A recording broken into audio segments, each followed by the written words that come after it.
thank you all for breaking up your interesting discussions and networking. This is one of the great opportunities of the Migration Update conference. It's an opportunity to meet people who you may not know, to catch up with people who you may already be aware of, to learn about the latest that's going on in the areas that you're particularly interested in. So thank you all. There will be another opportunity for these networking interactions over lunch. But for now, we have another very exciting and interesting panel. We are moving from, I guess, the latter stages of the life phases to an earlier stage. So this session we're interested in issues for youth in relation to migration and also in relation to settlement. And after lunch this will segue quite nicely into the Scanlon Foundation section that we have after lunch. So we have the same sort of structure for the panel. We have a longer sort of keynote or plenary session, and then contributions from a few people talking from different sectors, and then we'll have an opportunity for you to ask questions and a bit of discussion. So we're very, very pleased to welcome from the Department of Social Services, Deborah Kikkawa.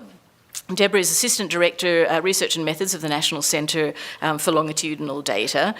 You will have read in Deborah's bio that she says that she was trained as a linguist and she's moved over to the dark side, although she doesn't actually say it that way. But she's gotten very excited about statistics.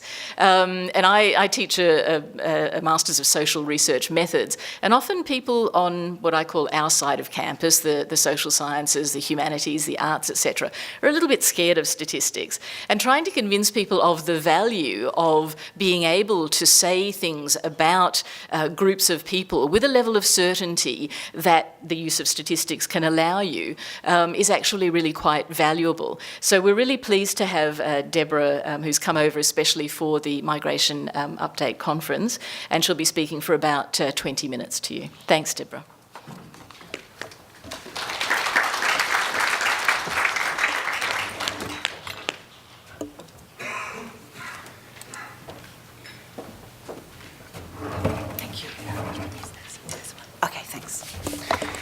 Okay, thank you. I hope by the time I finish you're all going to be converts to the idea of using statistics in your research. I've become a real convert. I'd never really done statistics much before about 5 years ago, and I'm finding it absolutely fascinating.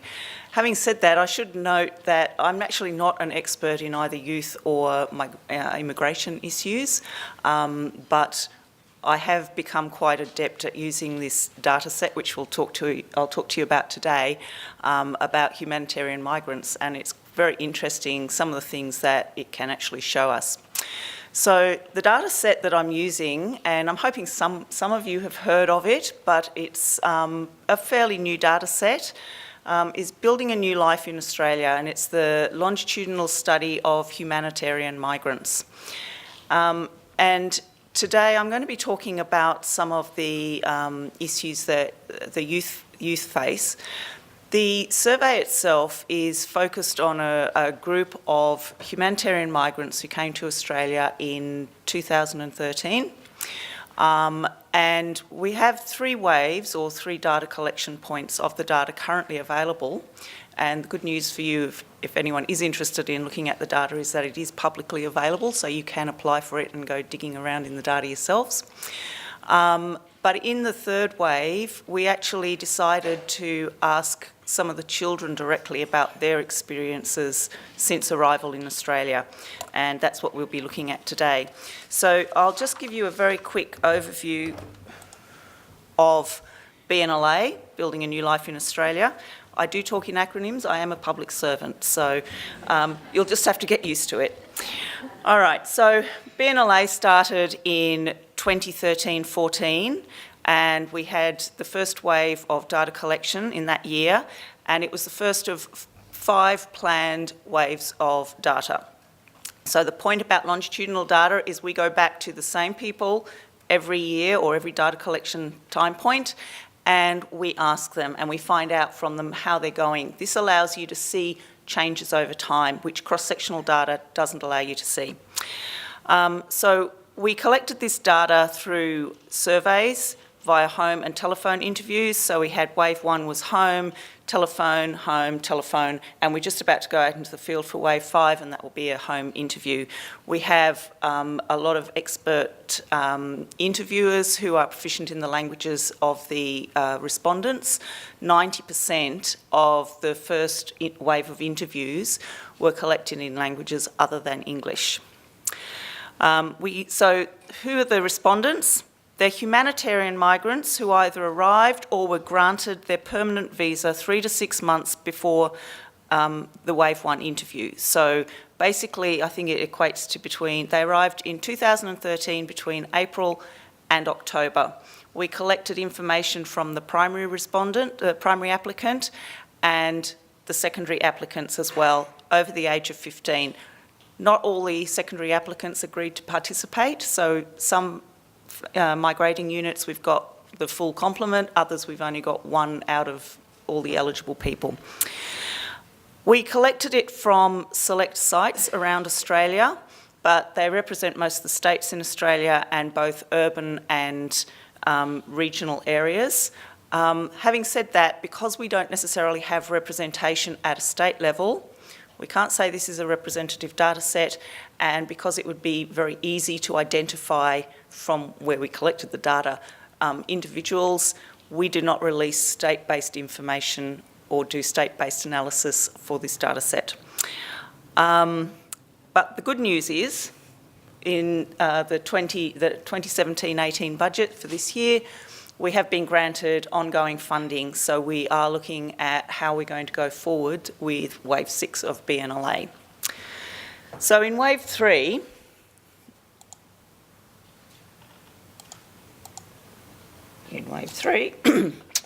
we included a once-off child module.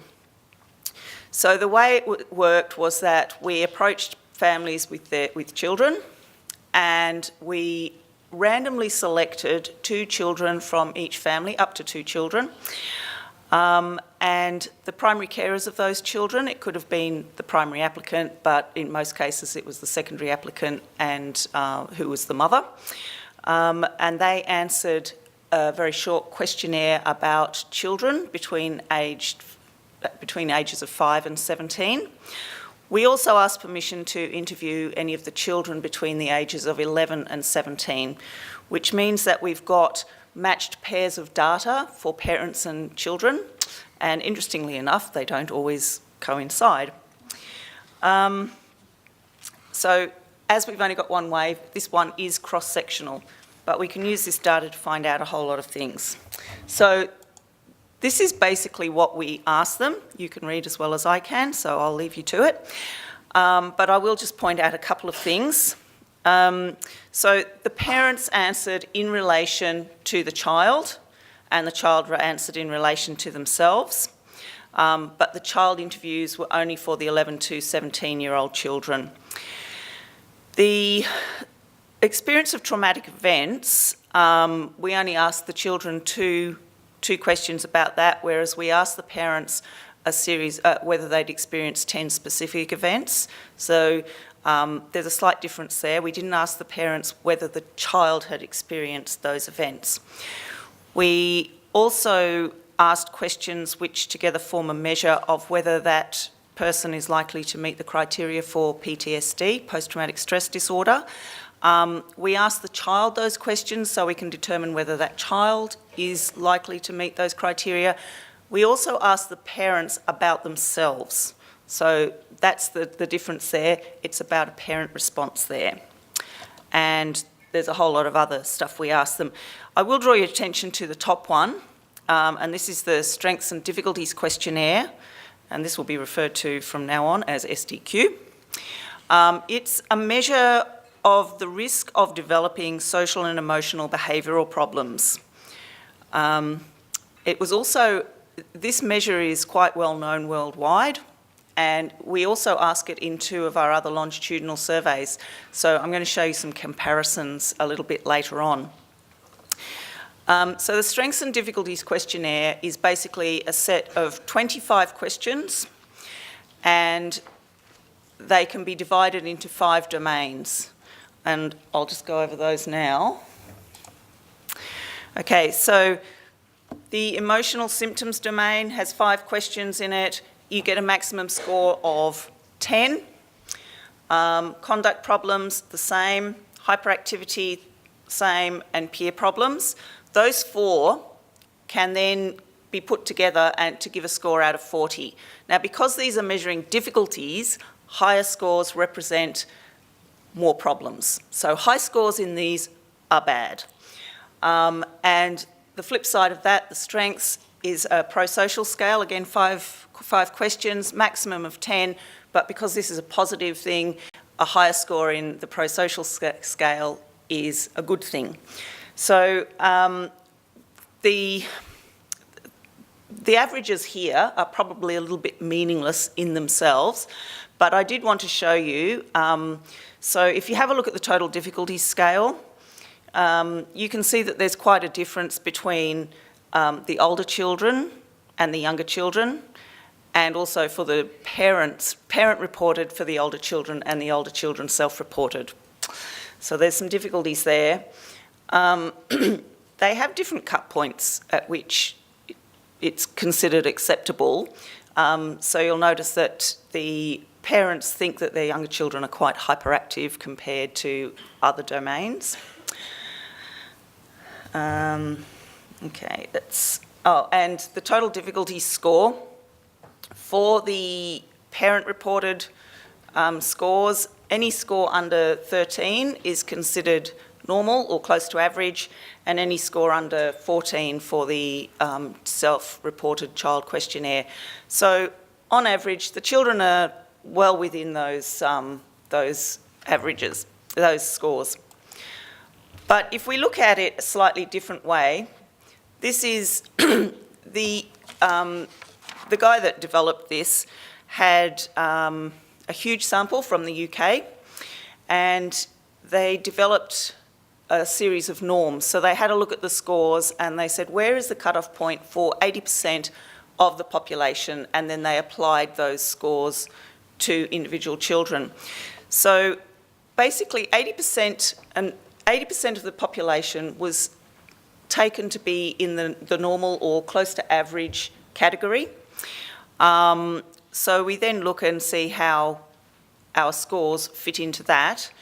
So for example, in the child-reported emotional symptoms scale, 79.7% of the population, as opposed to 80, fitted into that close to normal range, which overall is pretty good. More importantly, have a look down at the total difficulties. We've got 84.7% of child-reported scores fitting into that range. So this is pretty normal. But I will draw your attention to the peer problems. That seems to be the area of greatest difficulty that these humanitarian migrant children are having in terms of their social and emotional settling in Australia. Again, the pro-social skills, again, the child-reported ones, these are the older children, seem to be doing okay. The parents aren't quite so sure about them, and the younger children are also having a few difficulties in that area. Okay, so I said before that we had a couple of other studies that do this. We've looked at the norms, as I said, for close to average is 80%. The other 20% is divided into 3 categories. The next 10% we'd say they had a slightly raised risk of developing social and emotional difficulties, behavioural difficulties. 5% above that, they had a high risk of developing those, and the last 5% was very high. So against the norms, we see that the BNLA children are doing fairly well. The very high category is a little bit over the 5%, but that's probably a function of the small numbers within the sample. We've only got in this group about just over 200, so it's probably not statistically different from the norms. LSAC is the longitudinal study of Australian children, and it's representative of all Australian children in those age groups. I had to modify the age groups depending on what data I had. But I should point out that even if we restrict the ages for the BNLA children to the 6 and 7-year-olds, we have very similar outcomes for them. But the LSIC is the longitudinal study of Indigenous children, and you can see from this that they tend to have a lot more difficulties than the Australian children in general, and even more than the humanitarian migrant children as well. Okay, so hang on to all that, because we'll be coming back to the SDQ in a minute. Oh, sorry, no, we're not. Okay, those were the averages. I think I must have I've just talked to you about this one. So this is what they look like in the percentage of close to average. Yeah, sorry, I've just talked to you about that one. I think you've got that. So just looking at some of the other questions in the module, we asked about the experience of pre-arrival traumatic events. The children were asked 2 questions: whether they'd been exposed to traumatic events or whether they'd been exposed to having their safety or life badly threatened. 20.3% said the former, and 17% said they'd had their safety or life threatened, and a quarter, 25%, said that they'd experienced either one of those. The adult respondents were asked a different set of questions. They were asked if they had experienced 10 different types of trauma. We had 76% of the population, of the adult sample, and this is the whole sample, not just the parents, say that they had experienced one or more of the types of traumatic events that we asked of. And that included things like exposure to conflict, political or religious persecution, things like that. How you want to interpret that is up to you. It may have been that parents protected their children from these events. It may be that the children don't recognise certain events as being what they are. So, all right, so other findings. So we've got 80, this is just about the youth respondents. So these are the answers to the questions that they were asked directly. So 88% of them said that they regularly attended some kind of organised activity, including team and individual sports, music, religious groups, ballet or dance. 70% of them completed the questionnaire in English, and just in comparison, of their parents, 6.6% of them completed the questionnaire in English. So they've obviously picked up a lot of English in the 2 to 3 years that they've been here, to a much greater extent to feel comfortable in it than their parents. We asked them whether they used English often for communication, how much they agreed with the statement. 78% said yes, they agreed with that or strongly agreed. And when asked about whether they use the language of their family, 57% said that. So it does show a strong bilingualism here, or multilingualism, as a lot of the cases are, although it does seem that some of them are losing their family language. 86% agreed that they were happy with their life now, agreed or strongly agreed, so most of them are satisfied. 22% reported having experienced one or more types of discrimination, and that included things like discrimination of their language or accent, their skin colour, their religion or their culture. The parents asked, and this may be slightly with rosy-coloured glasses, 56% of parents said that their children were doing excellently at school or above average, and another 38% said average. So the parents, it seems, are pretty happy with how their children are going. The next one is slightly worrying. 16% of this group of children met the criteria for PTSD, and this is taken in response to experiences in the last 4 weeks, so it's not since the trauma. And it is half of what the parent responses were for themselves, but it's still quite a high number. And 76% of the children reported excellent or very good health. So overall, a fairly rosy picture. Now, this is where we get to the fun statistics. So I will explain it. All right. So this chart aims to explore the impact of characteristics or experiences on children's social and emotional difficulties. So the scores that we looked, the total scores. The first column looks at each of these characteristics by itself in relation to the difficulties. So, for example, females as opposed to males were on average significantly likely to have an average score of 1.5 points greater than males. Right? So the girls were doing worse than the boys. Age in years didn't make any difference. The stars indicate where it's really important. If the child reported good, fair or poor health instead of excellent or very good health, their scores went up, badly, by 3.6 points.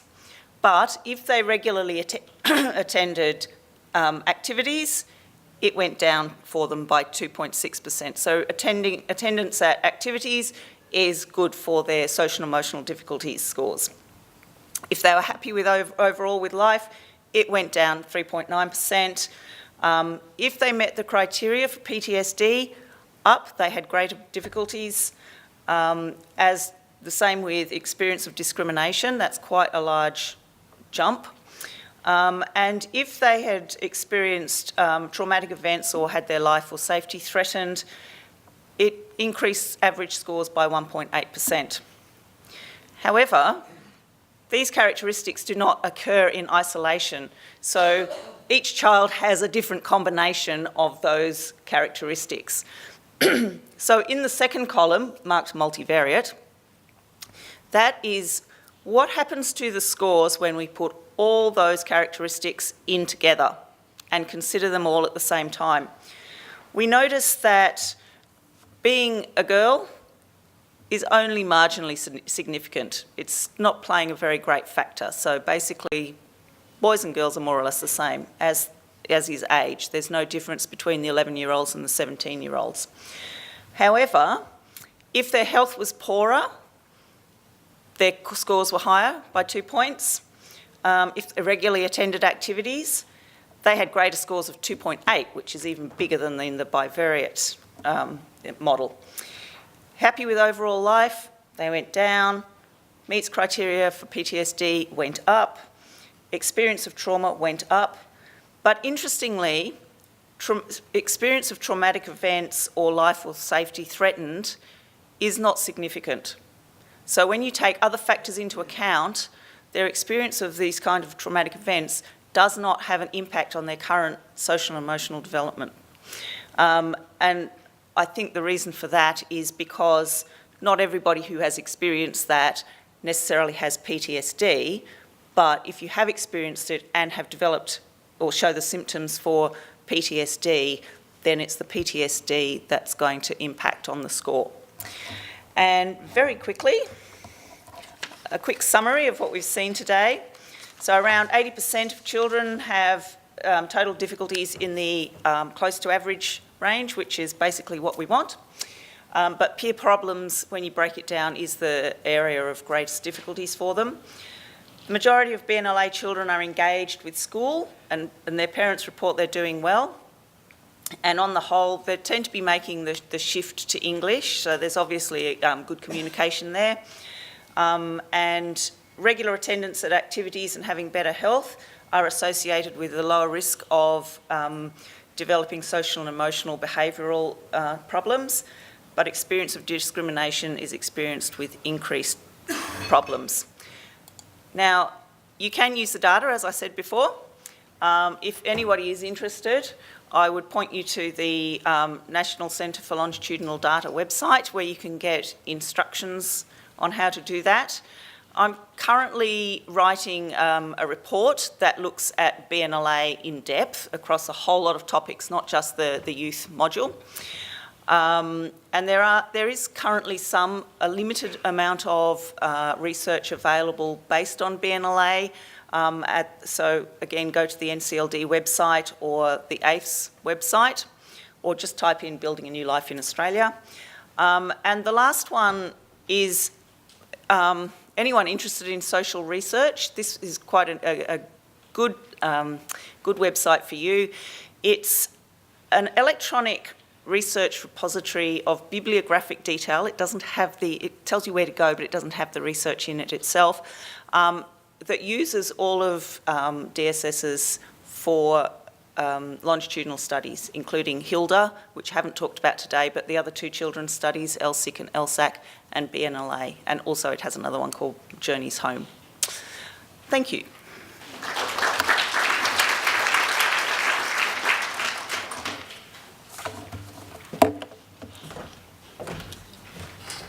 Thanks very much, Deborah, for that really interesting overview and an insight into the lived experiences of children and young people from humanitarian backgrounds. We have about 5 minutes of time for any technical questions that you might want to ask of Deborah. Helen?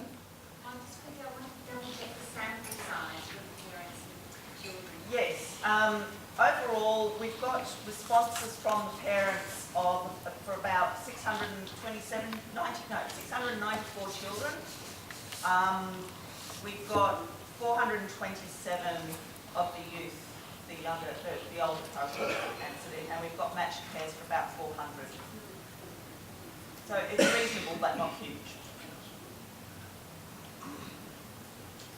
Any other technical questions? I should point out that the adult survey contains the full sample is 2,399. Yes. I just need some explanation or elaboration in terms of the comparison between indigenous children and the children from humanitarian background. I think that was very concerning. So just some more explanation of how statistics work out and what were the sample size of That's a much bigger sample size. There's about 1,200, I think, in that group. So that one, you're probably going to get greater statistical significance between those groups.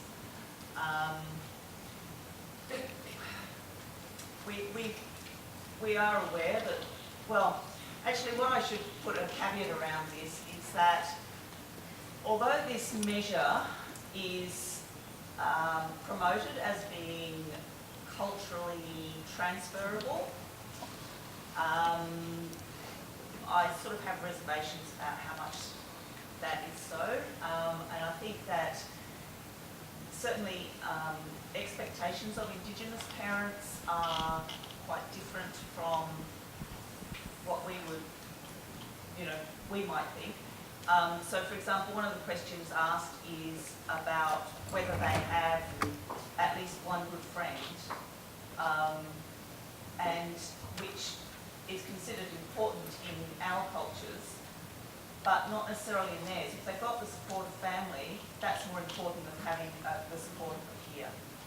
So jury's out a little bit on that one. But it's a measure, and this is the measure we follow. Oh, sorry. Can I just confirm it? In terms of the spread, maybe unless there's some confidential boundaries, what's the spread like in terms of regional distribution? It was sampled to reflect what the whole of the population was like. So I think we've got about 12% in regional areas. So I meant the humanitarian, the origin of the humanitarian group, whether it's, do you have a distribution of Middle Easterns? Oh, I see. I will, if you come to my workshop tomorrow, I'll show you all that. But the majority of this sample were Iraqi, Iranian and Afghani. again, it is representative of the sample at the time.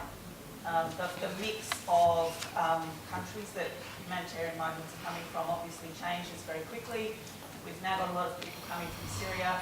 We've only got a very small sample of proportion of people from Syria in our samples. So, yeah, you have to take this data as it is. It was picked up at a point in time and it hasn't changed. Okay, we'll have to tie that up there, and if anybody has any other questions, we can keep them for the question time at the end of the panel. Also, I should say that we have had a few requests from people who would like copies of the PowerPoints, and we are going to ask each of our speakers whether they would mind sharing the PowerPoints, because some of the statistics are quite interesting, etc. So hopefully we'll be able to share those with you as well, so you can look in more detail at them. Now, please forgive me, I've got a cold and my brain is a bit foggy. So I had meant to start this session with a little bit of an overview of issues around children and young people in terms of migration and in terms of settlement. So I'm just going to take 1 minute now to provide that. And basically this is a summary of some of the research from my own research and also from other people's research. So when we're talking about issues for young people of migrant backgrounds, one of the main things that comes up is issues around employment, and several of our speakers on the panel will actually be dealing with issues around employment, unemployment, precarity and casual work, issues around exploitation, etc. Related to that is opportunities for education, challenges around understanding of pathways through the education system, etc., and various opportunities for training. Another issue that gets raised quite significantly is intergenerational conflict, and I know that this was kind of raised in this morning's session, and perhaps we'll have more time to talk about that in this afternoon session as well. Then there's all the issues around the seedy side of life, drugs, alcohol, prostitution, violence, mental health issues, trauma, etc. One of the statistics that I found really interesting that Deborah shared with us was the significant impact that experiences of racism have on young people. That was almost the most important determinant of well-being. So I think, and that's one of the issues that comes up when you do qualitative research with young people as well. And then, of course, there's issues around access and how to actually access Australia. We know that a large proportion of asylum seekers and also those who are currently on visas, living in the community on temporary visas, are younger people. And I know that Bruce will be talking a little bit about visas and access for young people to Australia.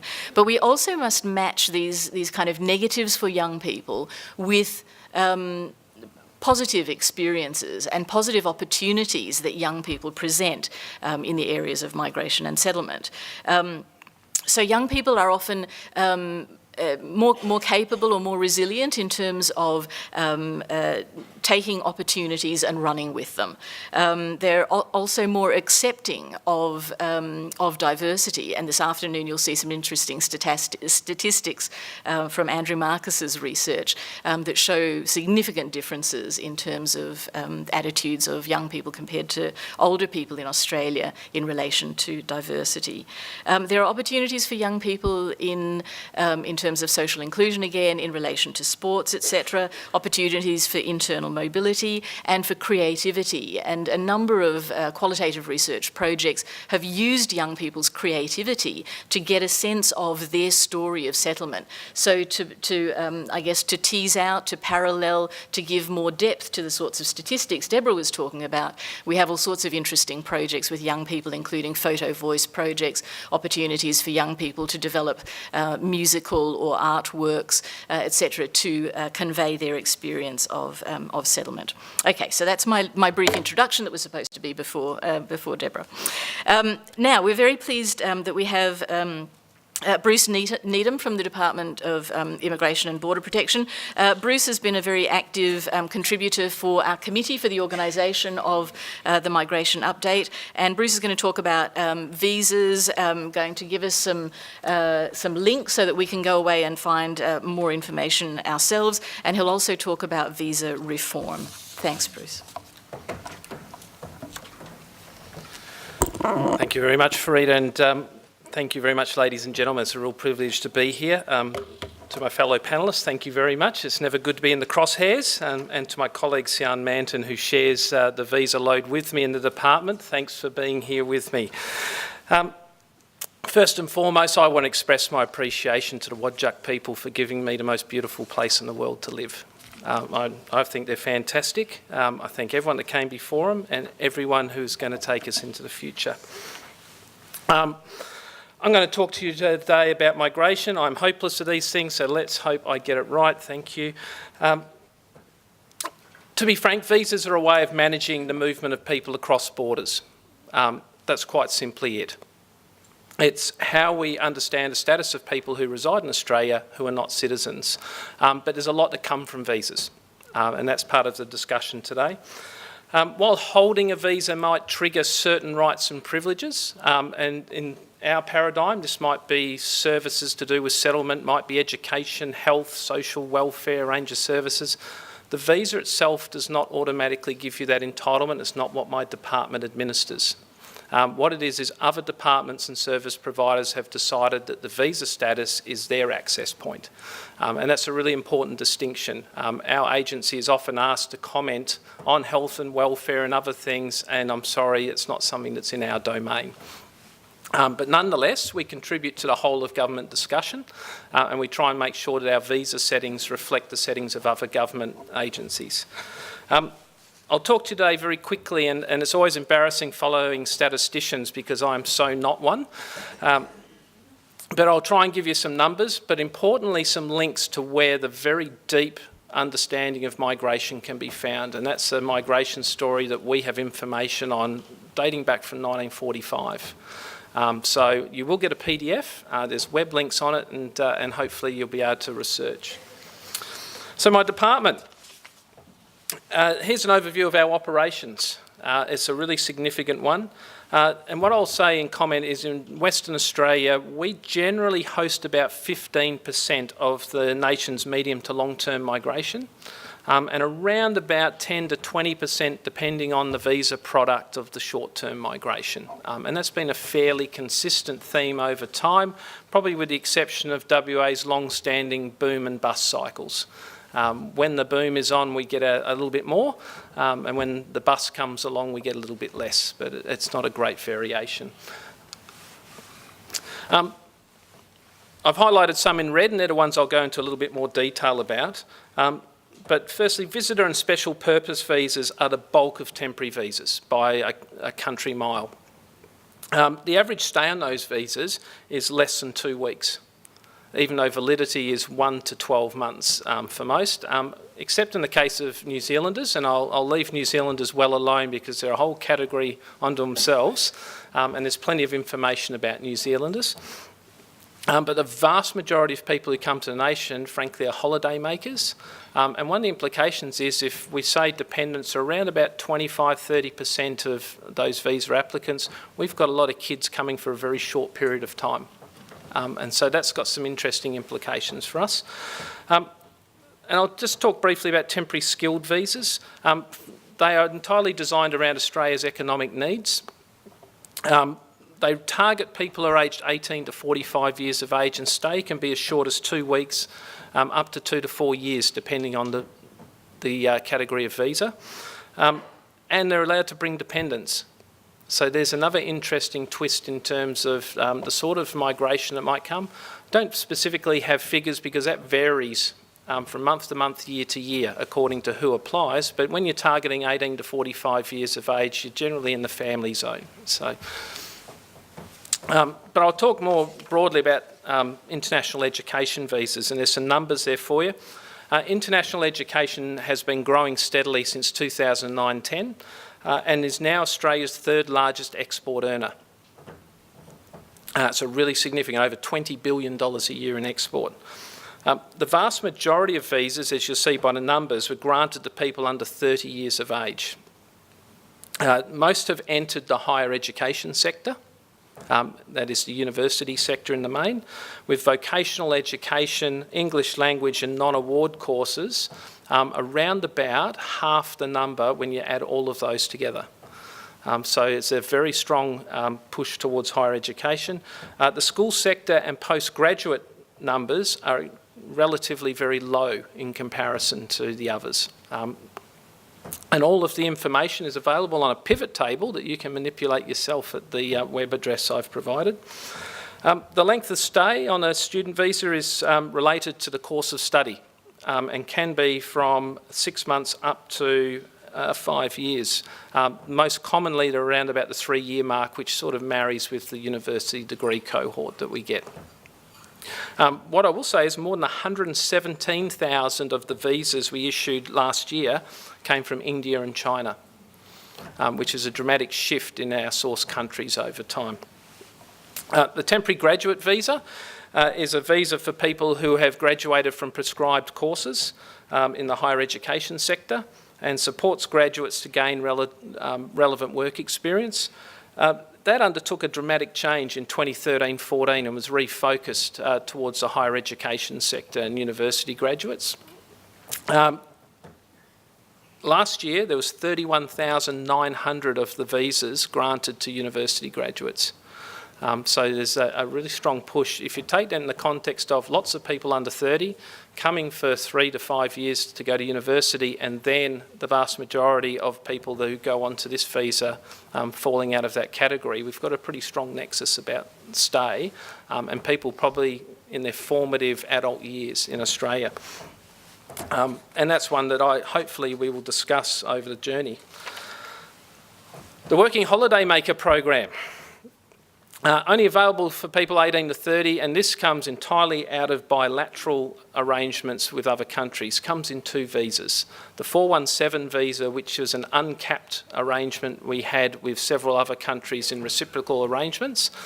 We ceased adding to that visa some time ago and brought in a 462 visa, which is a capped visa.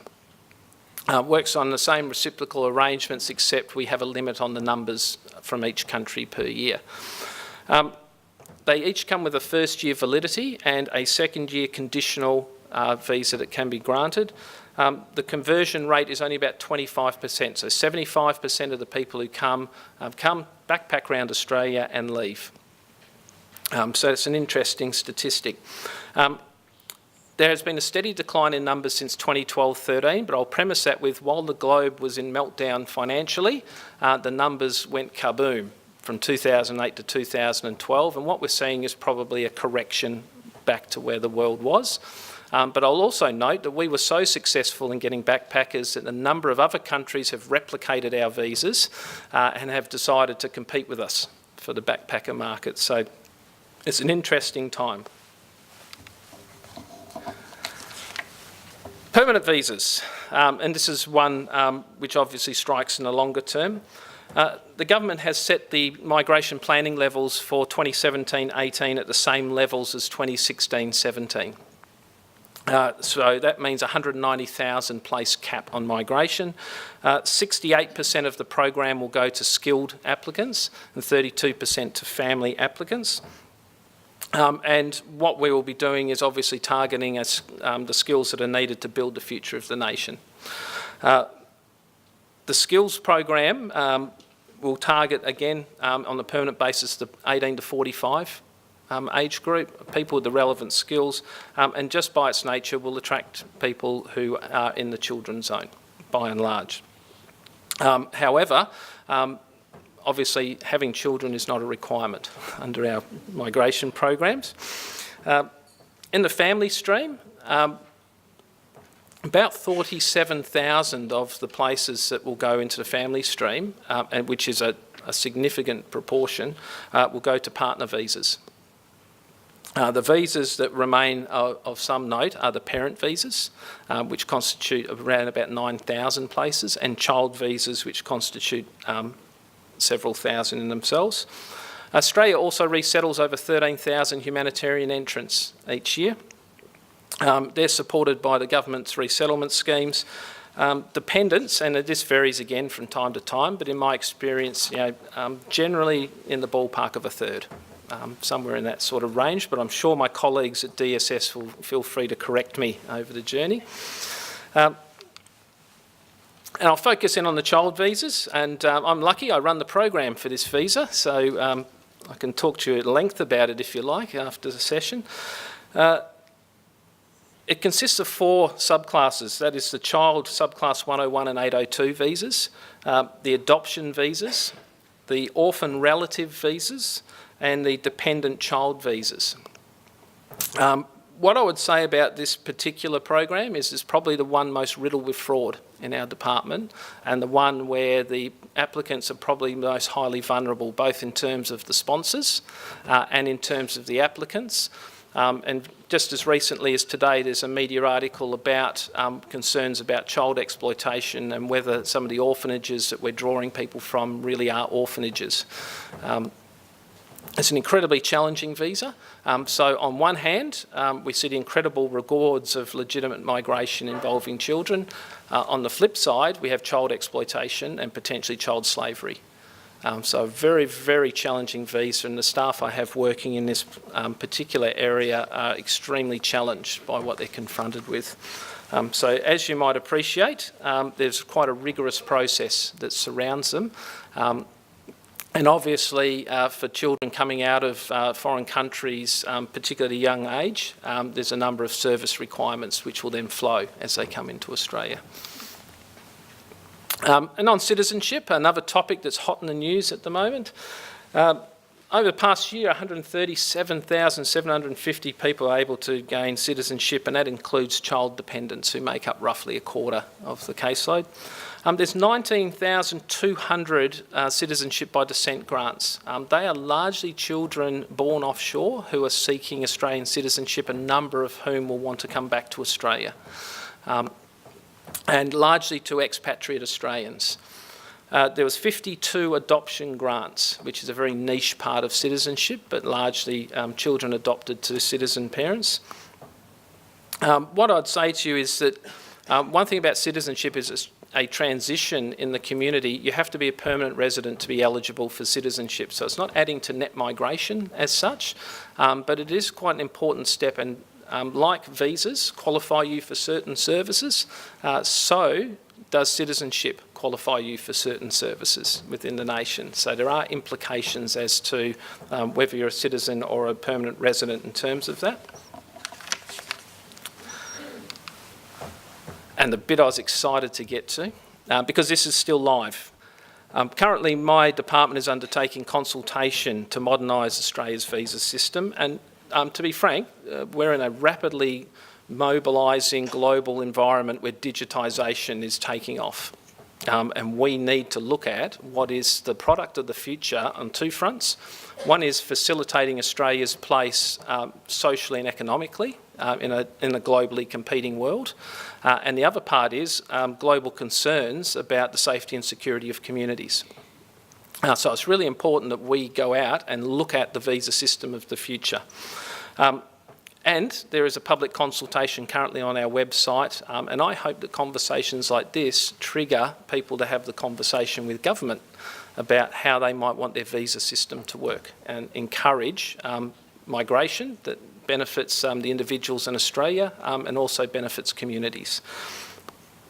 And what I will say is, while the changes proposed are quite significant, nothing's changing just yet.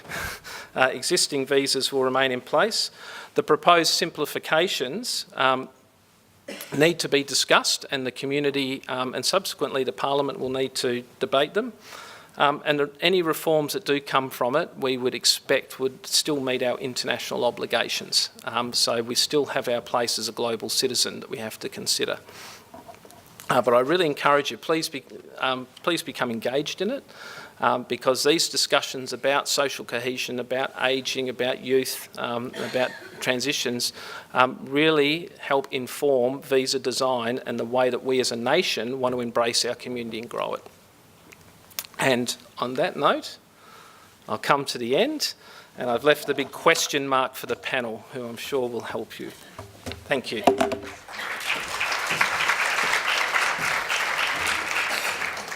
Thanks very much, Bruce, for that incredible overview. And I should have mentioned earlier that Bruce won't actually be part of the discussion panel for later. Okay, so second panellist is Antony Giles from the North Metropolitan TAFE. Antony is a lecturer in the Foundation Pathways program that they have there, and he'll be talking about careers and training for young people. Thanks, Antony.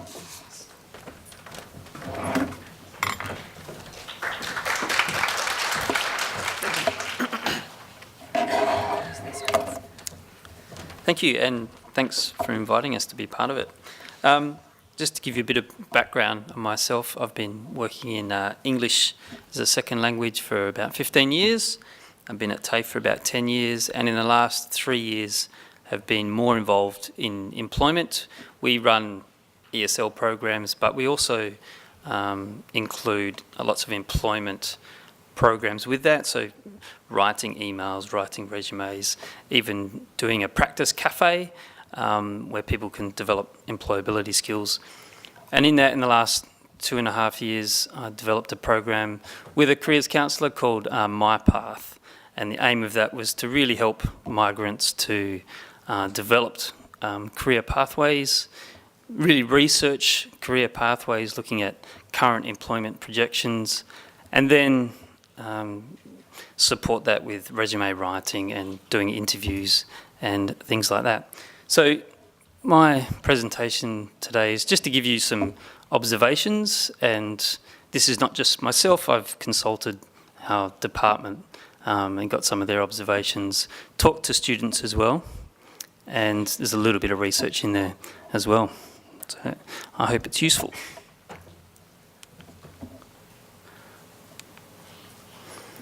Okay, we do have, I think, a cohort who have had a career and they've got a degree and they have been professionals, and they can't quite understand why. They hear that employers want local work experience and they know they have to get it, but I'm not sure they quite understand why employers value it, and I sort of think it's worth thinking about it from their perspective in order to try and meet the needs that they have. I think I'm open to debate over the word use of the word risk, but I do wonder if it is a bit of a risk for an employer to take on a migrant. They often want someone who will fit in easily to a workplace. There are statistics to show that they're more interested in someone who will fit in and happy to train them technical skills. But fitting into the workplace is one of the biggest things they're looking for. There's a statistic there, only 3% of employers are willing to employ someone lacking soft skills, meaning transferable skills like communication and teamwork and things like that, and other skills like initiative and motivation. So they really want someone who's going to fit in. They know that their other employees are going to talk naturally, they're going to use colloquialisms, and are they going to fit into that space? So I think perhaps a different way of looking at it is how to try and mitigate that risk.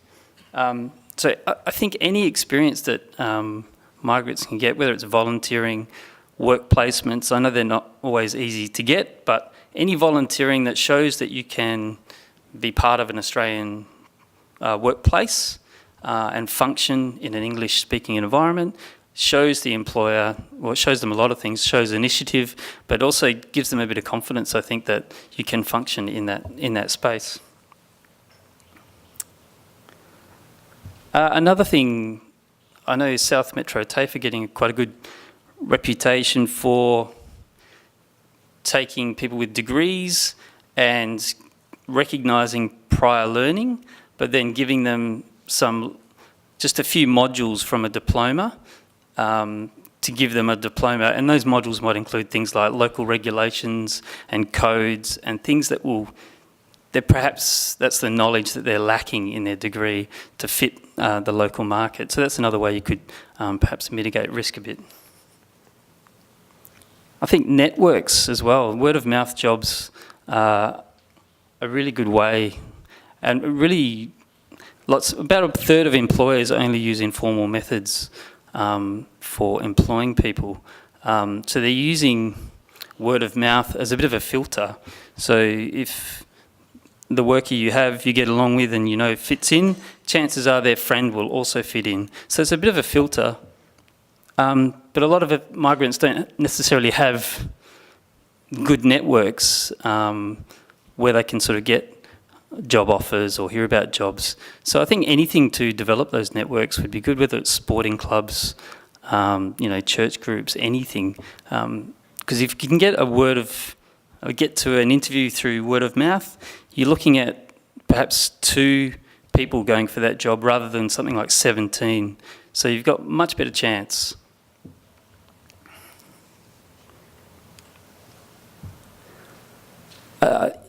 I do think there are some of our cohort who have had very proud careers, and it's, they've studied, they've worked in that field, they've had a career, and then they come to Australia, and it's quite hard. There might not necessarily be a lot of work in that area, and you really need to take stock and perhaps reapply your skills. And for some, that's a bit of a barrier.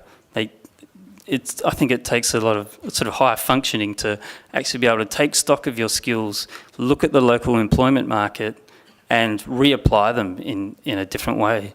One student I have from Syria, Amal, she's been a high school teacher, and her English is not quite enough really for her to be functioning in a senior high school, but she could perhaps do a Cert 3 as an education aid, get a job in that area and slowly build.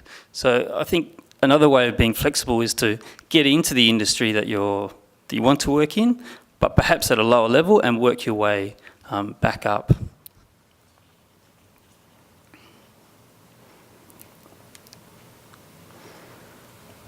There's certainly a cohort, I think, at TAFE that are, I'm thinking of a lot of Iranian students that we have. They're chemical engineers, they're urban designers, they're architects, really quite talented, quite professional, quite strong English, and some of them I see as just needing a little bit of guidance. Whether it's doing selection criteria, which they don't really know much about, or just the culture around interviews and applications. I think just a little bit of help, and these guys are pretty much on their way. And so we have actually, it's a bit of a shameless plug here, My Path Professional we've actually developed, which we'll be running next term. And the idea is to really just do a short 9-week course to help them with applications and selection criteria, just to get them in the right direction, because they really mostly seem quite job ready. We do have a cohort which I do worry about. I feel like language is a skill that we sort of expect everyone, as long as they keep doing it, they'll get better and better and better. But it's not really the case. I think people do hit a bit of a ceiling, and it's difficult. I think we know that automation is increasing. Low-skilled jobs are sort of going to be largely removed from the market, and I think for anyone who can't get to a Cert 3, it could be quite difficult. So this is a really concerning, I think, part of our cohort, how to get them up to at least a Cert 3 to get sort of a skilled job. Yeah, sort of employment growth for Cert 1 or secondary education is only about 3.4% to 2020, so pretty low. I think confidence is a big issue as well. We did 2 work placements at the Public Sector Commission, and one of our students was Fozdar, a chemical engineer from Iran, and another Nithya, an accountant in India. And 2 things came from that. One, they were shocked that the manager actually came and spoke to them. They couldn't believe that a manager would speak to them in their respective countries. That would never happen. And the other one, they realised they could do it. They had casual conversations, they did the work, and they functioned. And they then, particularly for Zane, was quite determined to start applying for even government jobs. So just that bit of confidence did the world of good. Some ideas from our department. Work-based placements with language support. Lower course fees for mainstream studies would help. Paid internships in local industries. Startups and entrepreneurial and business development. I think this is an area we're starting to explore a little bit more. And I know that other parts of the community already have, but I think this could be a really good area for some of our cohort. And training about unconscious bias to become a part of HR or business studies, we think could also help. Okay, thank you.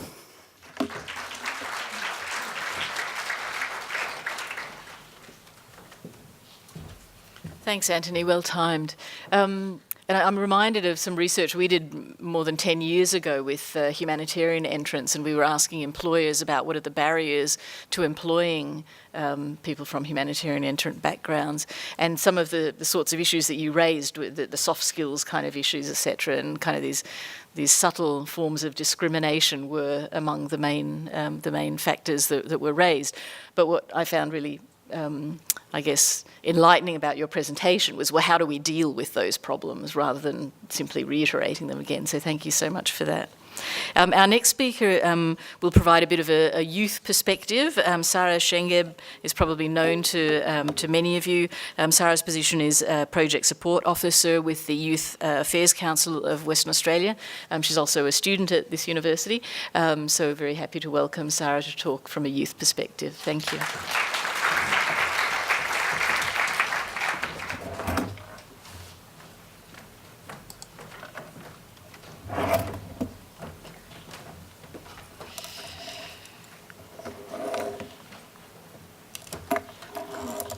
Thanks for having me. As introduced, my name is Sara Shengeb, and I currently work with the Youth Affairs Council of WA, mainly working with young people that come from refugee and migrant backgrounds. But to give a little bit of background about myself, I came as a refugee myself to Australia just 5 years ago. So the experiences and the memories are quite fresh. I'm originally from Eritrea. I left when I was 15 due to some of the political tensions in Eritrea, and I was a refugee in Ethiopia for 3 years before coming to Australia. And I'm quite passionate about working with young people that come from the same background as myself. And I always find it fascinating how we're usually put in a box as the refugee kids or the humanitarian kids, but often we're very, very different, and we take quite different pathways coming to Australia, and those experiences shape the people that we become once arriving to Australia. But to talk about the work we do, the Youth Affairs Council is the peak body, non-government peak body for young people in Western Australia and organisations that work with young people. It's a human rights organisation, and it works with government as well to advocate for the rights of young people and to raise their voices to influence policies that shape our lives. And within YACWA, the Youth Affairs Council of WA, I work for the MYANWA project, which stands for Multicultural Youth Advocacy Network, and through the youth engagement programs that I look after, the Catalyst Youth Summit, which is a youth summit designed for young people and to increase their capacity, especially young people that come from refugee and migrant backgrounds. And the other project is the Shout Out project. And I've been working in these two projects for the last 2.5 years. And some of the issues that continuously are talked about are issues that I face myself. One of them is sense of belonging. Sense of belonging seems to, I'm sorry if I'm repeating, I wasn't here in the morning, so some of these issues might be repetitive. Sense of belonging impacts the participation of young people, and the limited sense of belonging that young people face through their experiences of discrimination and racism in the education sector, in the health sector, which is very important as it impacts the health services seeking behaviours of young people. And also discrimination is very important in the justice system. A lot of young people come from really from experiences that might leave some traumatic, that might have some traumatic. Oh God, my brain just went blank. Some traumatic impact, and when they're not able to access the health services that they need, some of this impact come as a behavioural issue, and quite often they might end up having problems in the justice system, not being able to communicate with police officers and a lot of the government workers as well. Another issue is access of equal opportunities. Young people from refugee and migrant backgrounds often don't feel confident enough to take on opportunities that might be available, and often the confidence is impacted by so much of the racism and discrimination that they face, and not feeling like they belong and that they're able to take on these responsibilities and excel as well. But it's not always negative outcomes. Young people from refugee backgrounds, when they're supported and are given with the services that they need, they're quite passionate. They're resilient, and once confident, they are able to take opportunities and excel in those areas as well. And that's all for me. I'm happy to take any questions.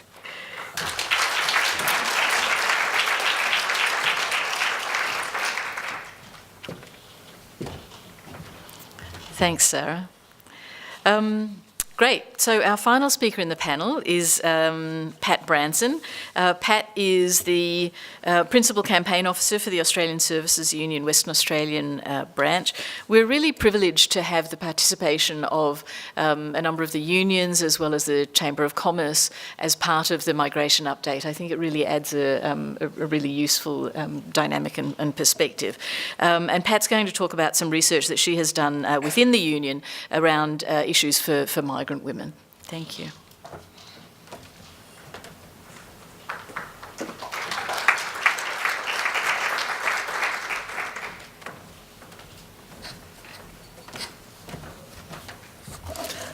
G'day, thank you. I'd just like also to say that I recognise and pay respects to the Noongar Whadjuk people upon whose land we meet today, and I respect the elders, and for me particularly the aunties past and present. The aunties are a group apart, I have to say. Look, I was asked to do this for our union, and I thought to myself, I am neither a youth nor am I a migrant. In fact, I'm probably the oldest person in this room, but I'm also a fifth generation Australian, so what did I know? And not a lot, let me tell you. So I thought I'd have a very quick look at what some organisations said about youth in Australia and employment. And I'm not going to bother a lot with that, but I will just tell you a couple of things. Mission Australia reported in 2013 that a quarter of Australians aged 18 to 24 were not studying, learning new skills or working according to the COAG Reform Council. And in that year, teenagers were more likely to be unemployed than adults.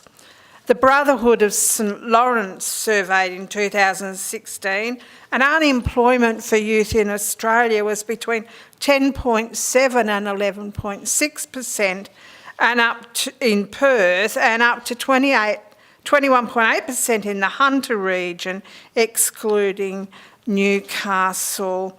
Whatever the numbers, they're way too high. We have to think about that. So it's not a good look. I work for the Australian Services Union, and for many years have organised and bargained in the social and community services sector. I'm a fifth generation Australian, so my knowledge of immigrants to our country was second-hand at best. I had kids in my class at school, and this is a long time ago, remember, who were refugees from the Balkans, and some in our little mining town had been refugees from World War II. But as a kid, you just take that all as normal, interesting, but at the end of the day, they're just classmates with different accents. So I've always accepted people from wherever they came from. It sort of didn't matter to me because I was used to it from when I was a little kid. But what I needed to know now was how to ask questions of people so that they could tell me their stories. So our membership include the workers who work with disaffected people and unemployed youth in this state. They work with youth who are underemployed and or homeless and unemployed because they have mental health issues. They work to teach migrants who have little English to speak and to understand our language so that they don't need to feel alienated in their new country, and so that they can talk to their children in English to better prepare them for work after school. They work with youth who have been traumatised because of torture, trauma and violence of a kind that we can only imagine, and we actually want to take our minds there. Some of these workers have also been afflicted by the very sort of issues with which they deal on an ongoing basis. We're looking, however, at an added dimension, which is that people come from another country to live in Western Australia. Their culture is different, their religion may be different and may play a bigger part in their lives than is usually noticeable for young native-born Australians. So I did what any good union official does. I went and gathered the wisdom from our membership, and I did that by asking them questions, because I'm just one person and they obviously are many. So I decided, therefore, to interview some of our younger union members who do this work, but who came here from abroad. I decided to ask them where they were from, where they were born, and why they came to Australia, what happened when they came here, and what, if any, roadblocks there were in respect of finding work here. I didn't put a knock-off age on these members, but I had a figure of 30 in my head due to the interruptions that may have occurred when they made their search for employment, and the choice got a bit elongated. So there are 4 case studies here. A young woman with 1 child. She's from South Sudan and had been in a refugee camp for 13 years before arriving in Australia. She's the sole parent. There was a young woman from Jamaica via Canada, A young woman from South Africa who fled due to a violent relationship. When she was 15, her partner was murdered and she already had a child. A young woman with one child, slightly older, but came from Sri Lanka to build a better life for her child. Prior to coming here, she worked for a short period with the United Nations as a human rights lawyer. So person one arrived in Australia, fortunately able to speak English because she learned it in the refugee camp school in Kenya when she attended school there. Her family fled the war in South Sudan. She lived with a group of people and her family in Sydney when she first came here. She knew nothing of the area and nobody apart from the people in her house. Work was allocated by an agency and it was always factory work, which started at 5 a.m. I don't think that's even a time on the clock, but that's just me. She had no car, nor did anyone else in the family. She didn't know how to get to the factory and indeed didn't know where it was. A neighbour would take her to work sometimes because the only bus that got her there was too late. By the time the bus route changed, she could catch that at 4:30 a.m. after walking 40 minutes to catch it and 20 minutes to the factory after the last bus stop. She was lucky. She spoke English. Those who didn't got no work. She worked in factories of one kind or another for some years. The work was always casual, poorly paid and with no future. She came to WA and did a pre-law at Murdoch. Sorry, it wasn't UWA. She had to find $1,500 up front, which somehow she managed to do that. Given that she scored more than 80%, she was offered a place to study law, and she studied full-time and worked at night. She is still in shared accommodation, which is good because it assists with childcare. She applied for lots of jobs while she was studying and now works full-time and studies part-time. In applying for the jobs, she was knocked back often. She feels it was because people are afraid of the unknown.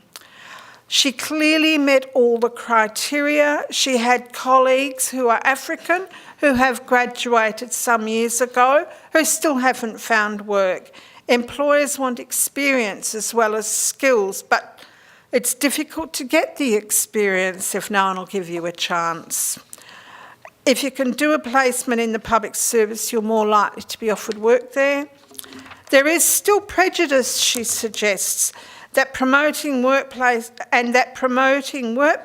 that value diversity and blind interviewing and shortlisting would improve the employment rate of African migrants. She is concerned at the picture painted of Sudanese youth in Melbourne and says it is because the mothers are working long hours in 2 or 3 poorly paid jobs and hasn't got the time to deal with her children's other needs.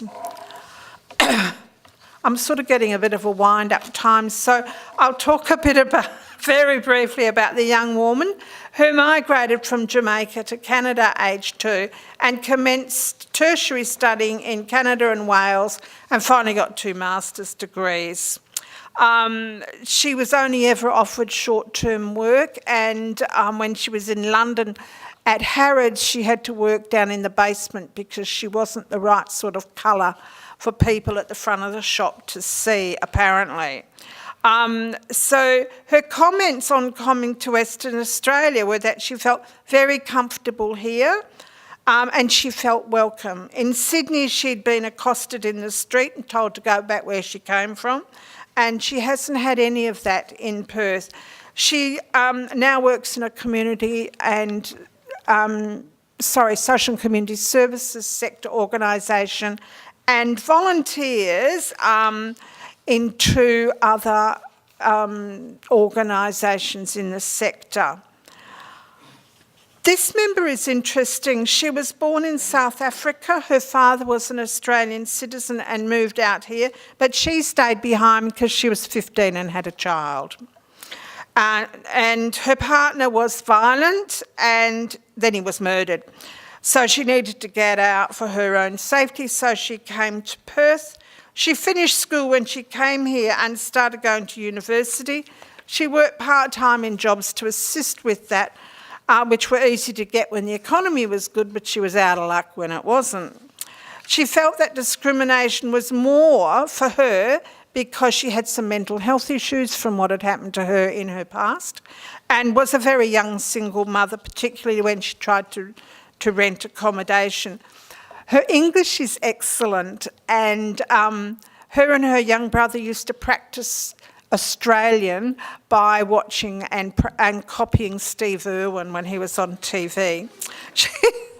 She had thought that coming from a well-educated family and speaking very well, she wouldn't come up against any colour-related issues when it came to finding work, but she also advocated the use of blind resume reading. She said some of the comments were like indirectly discriminatory by saying, "Oh, you speak really good English," as if you wouldn't think that a woman of her colour or a young woman of her colour would be able to speak very good English. She found those sorts of comments patronising and insulting. She reckons she's got multiple discriminations against her. She's a woman, she's black, she's a single mother, and she's from South Africa. She also now works full-time, but speaks at forums about her lived experiences of domestic violence, other violence, and her mental health issues. The last member of ours came from a well-educated family in Sri Lanka. She had worked as a human rights lawyer in the United Nations in Colombo, and she was married with one child. She found it difficult to find accommodation because she didn't have any, the 100 points that you need for to prove you're who you are and you can do anything.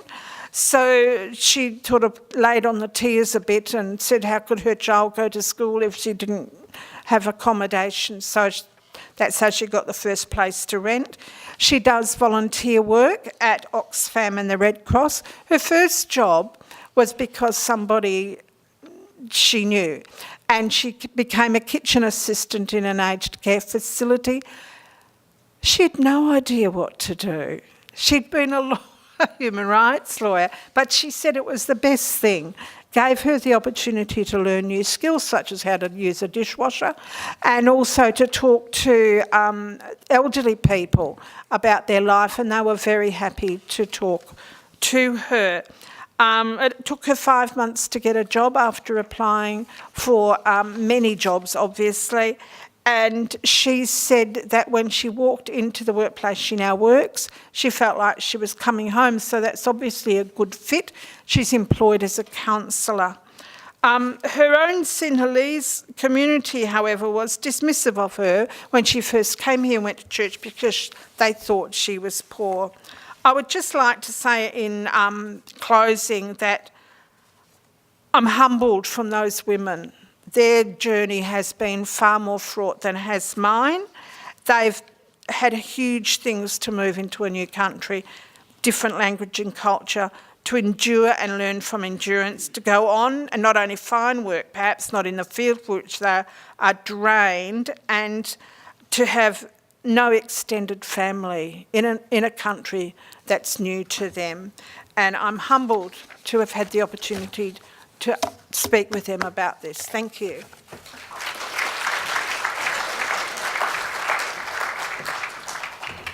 Thanks very much, Pat. In anthropology, we call that thick description, that sense of getting a real feel for the lives of these women. So thank you for sharing those with us.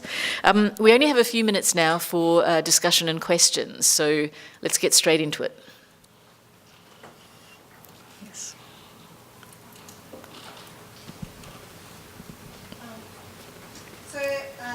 I have a question. I have a couple. Oh, great. I have a couple of questions. I think one to you, Anthony, and maybe Pat, you could also contribute. But I'm from United Voice. We cover aged care as well as a number of sectors as a union. And we're seeing that one of the soft skills that, Anthony, you talked about, we see actually perhaps assertiveness as perhaps a soft skill that perhaps people, cold workers, needing some help with.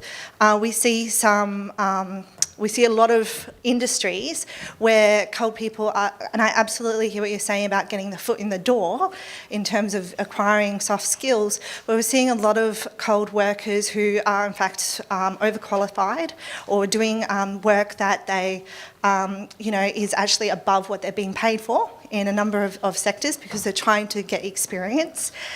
We see that in aged care with people that have qualifications in nursing but are actually employed as a carer, but they're doing a lot of the responsibilities, and we see it in early childhood with, cold people perhaps having a degree in education from their country and going through the process of getting that recognised, but then working as an educator and not being paid as a early childhood teacher.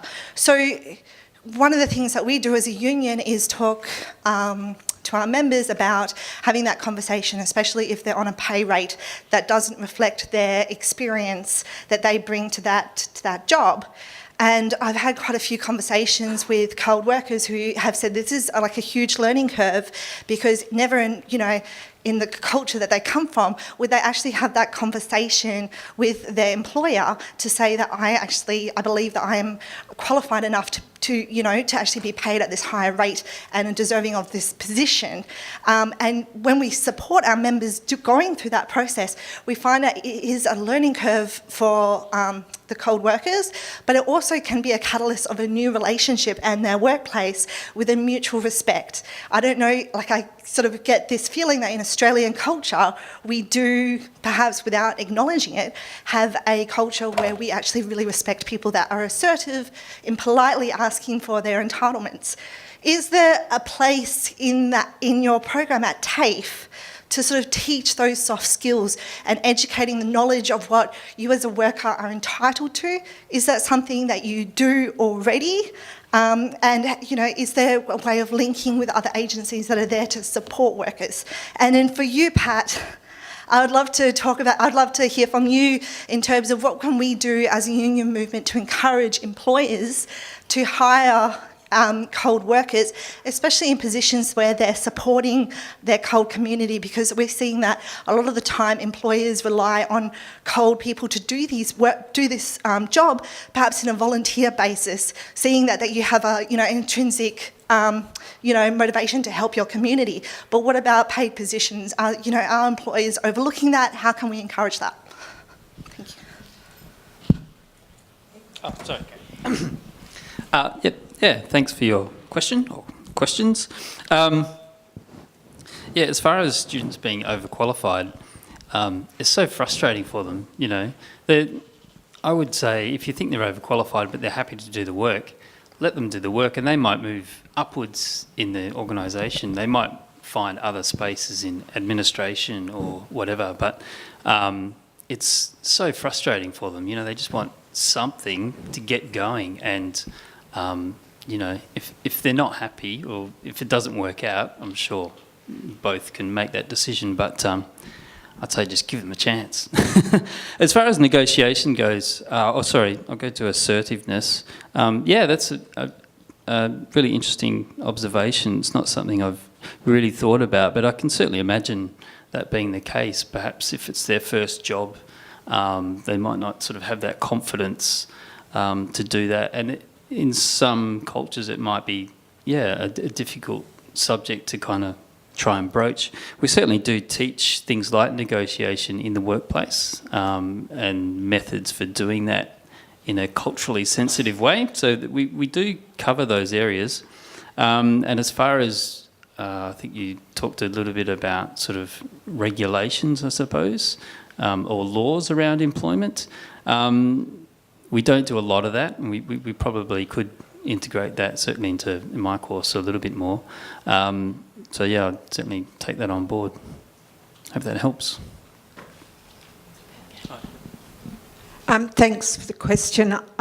Look, it's difficult to get the employer to do anything they don't want to do, so it's a bit about making them understand that this is something that they want to do.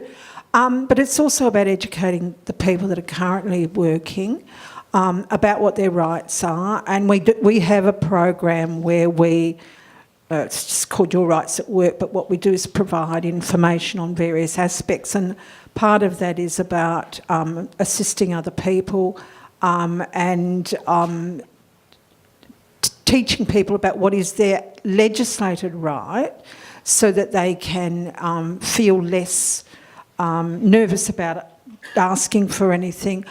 And look, Acts of Parliament only do so much. They don't really change the mindset of people. What they can do, though, is let people know that there is a mindset to be changed.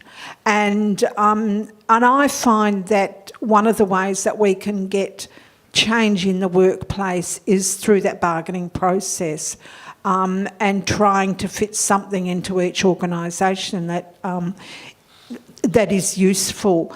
And certainly after the conversations that I had with our members for this process, I'm feeling, well, first of all, you know, the women I interviewed were just amazing and strong, and they wouldn't take any nonsense lying down at all.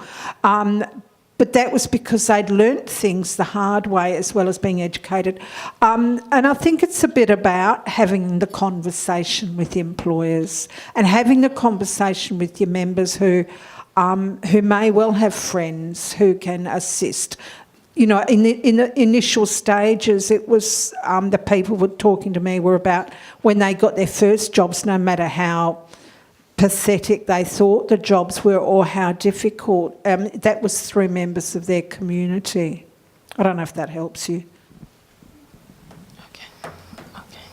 Okay. Can we just take a couple of questions and then we'll just have to have a very quick response. Sylvia? Okay. Actually, I'll take the woman behind you who hasn't said anything yet. Yes. My name is Bola. I'm from Curtin University. I would like to direct my question to Anthony.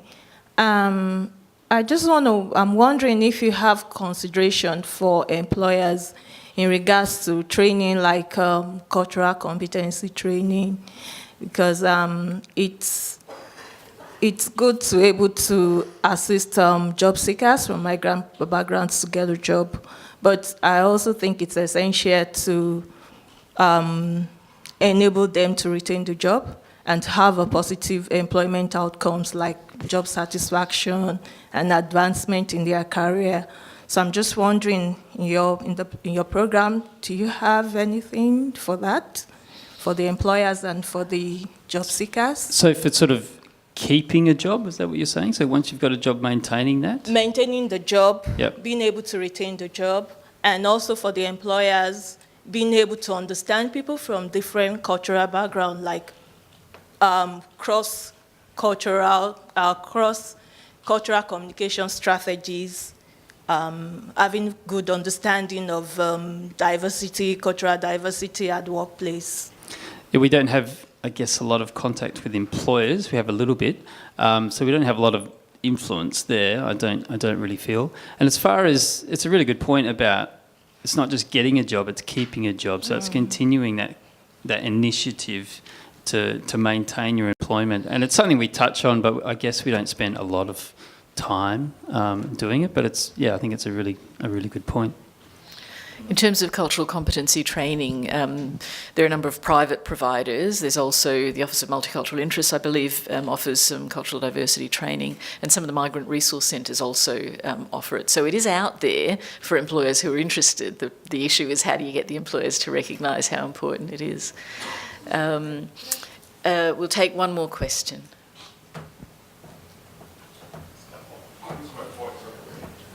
Yeah. I would like to direct these questions, if you don't mind, to two small ones, to Deborah and Sara. Now, I know, Deborah, you mentioned that one of the things you picked up is peer influence. And what triggered in me is, first of all, where is that coming from? And what's the solution?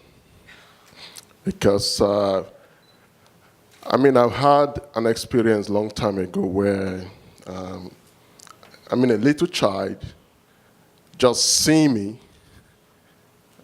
there was a kind of shock.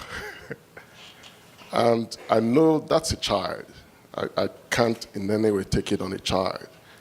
But I think this should open a conversation around, at least starting from this room, because it looks like we are taking some good initiative to call some elephants in the room, in this room, so, which is great. It's not always you see this. People don't want to talk about some of these issues, particularly Pat, thank you very much. So for that kind of context, peer influence, year 9, year 8, what can we do? So if you could touch a bit on that. Now, Sara, I just want to know from your work, are you able to differentiate or compare between a migrant that has that has come in as a youth migrant and also an Australian with a migrant background? Because we're still seeing the kind of challenges where you're born here, you're raised here, but you're different.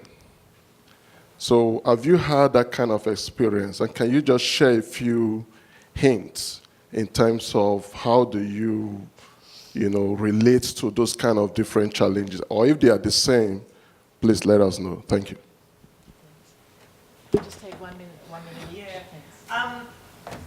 I'm sorry, I can't shed any light on that. All I can show you is what the data is saying to us.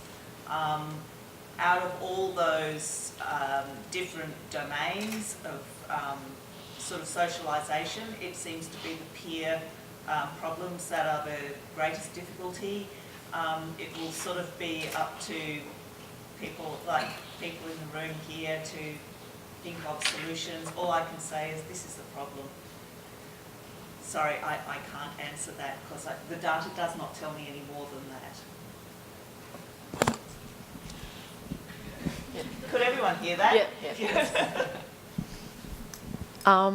It's always hard to identify between experiences of young people that come as refugees and young people that are children of refugees. But I always find it, the experiences are different. So the way people approach, for example, my personal experience is that I like people to be interested to ask questions about where I come from and my experiences prior to coming to Australia. But I don't relate that to me looking different or sounding different. Whereas a young person who comes from a family of migrants or refugees, being asked those questions can sometimes be offensive. But I guess it's all about letting young people identify themselves the way they want to be identified and not putting more labels on their exterior look or the way they sound, because sometimes young people those children can have different even they might have difficulties with languages and accents as well, just because they were born here. There are different experiences, there are different journeys. So just allowing those young people to identify themselves and for them to take the lead, I guess, could be one solution. Thank you, Sara. Okay, I'm sorry to have to cut the discussion short. We will have more opportunities this afternoon to talk about youth issues because the afternoon kind of session is also focused to some extent on youth. So our lunch is waiting outside, so can we please take this final opportunity to thank the panel, and can I also ask that each of you make sure that you come back into the room by 2:15 so that we can keep the things running on time. So thank you very much once again for each of the members of the panel.